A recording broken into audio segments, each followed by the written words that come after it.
তারেক বিন জিয়াদ, তার নেতৃত্বে মুসলমানেরা চলে গেলেন মধ্য আফ্রিকার মরক্কো থেকে, মধ্যপ্রাচ্যের মরক্কো থেকে তারা পাড়ি জমালেন, পালতোলা নৌকায় করে পাড়ি জমালেন। আসছে কি মামু বাড়ি? বোঝেন না কথা? শ্বশুর বাড়ি? কোথায় আসছে? কাফেরদের দেশে এসছে, যেখানে মানবতার উপরে জুলম চলছে।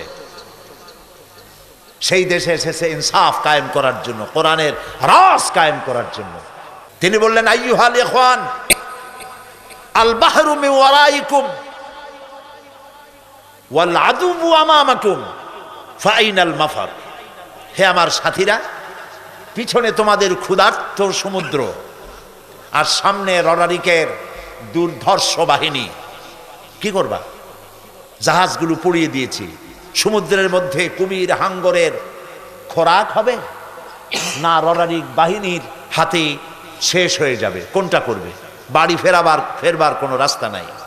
সাথীরা বললেন, হে সেনাপতি, ইসলামের নামে আপনি আমাদেরকে যে হুকুম করবেন সমস্ত হুকুম মানার জন্য আমাদের জীবন এবং সম্পদ নিয়ে আপনার সামনে হাজির। সুবহানাল্লাহ, সুবহানাল্লাহ।